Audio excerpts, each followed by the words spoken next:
Good morning. It's a real pleasure for me to be there with you in Mumbai. It's a country I've been previously, many years ago. I was born in Africa, so I'm really familiar with the worldwide presentation. And I will, try to make a travel around and in the hair science, because the topic of today is hair.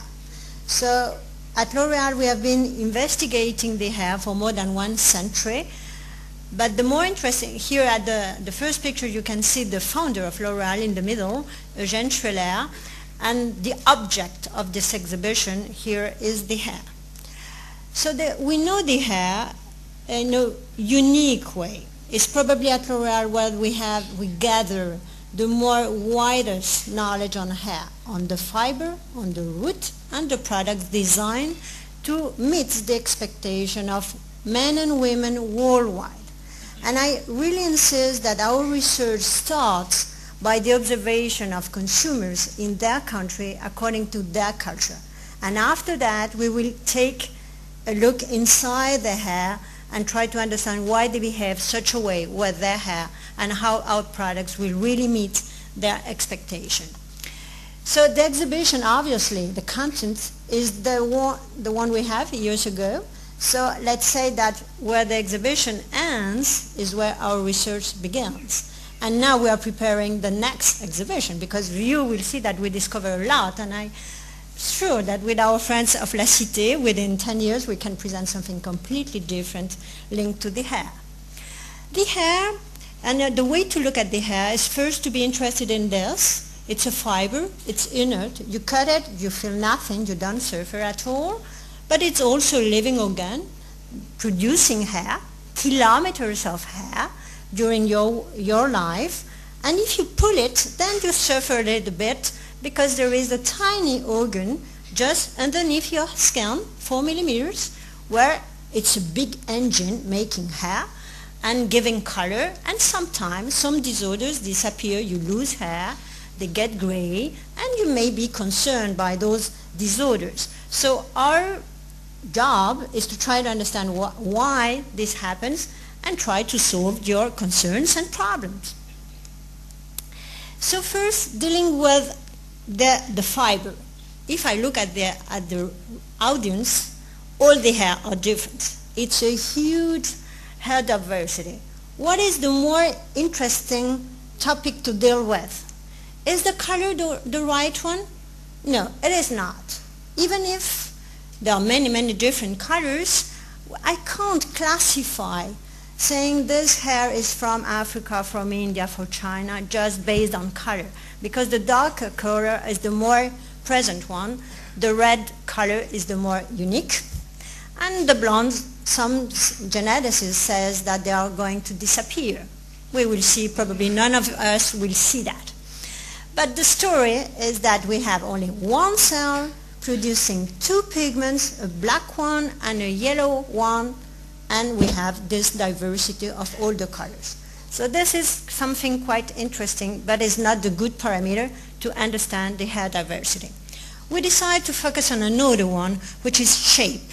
Shape is really more interesting, and we conduct a study because, you know, the dermatologists for years, they say there are African hair, Indian hair, Asian hair, and European hair. It's not enough to represent the diversity. So we decide to conduct a study. Now we have more than 3,000 people and around 20 different countries, and we look at the shape. And in the exhibition, the shape is explained. It's really more complex than what they think, but we end with 8 classes. And why 8 and not 7 or 10? In fact, we do this job with geneticists, working on migration of population over periods of thousands and thousands of years, and for them, having 8 classes is really respectful from the human diversity of our genes. So you need to know, probably you don't know, that your hair, the color and the shape is programmed at the 8th week of the embryo. So at the very, very beginning of your life, everything is programmed. So quite difficult to change. But we handle it and we manage and we get some success. We are able to change the shape and the color.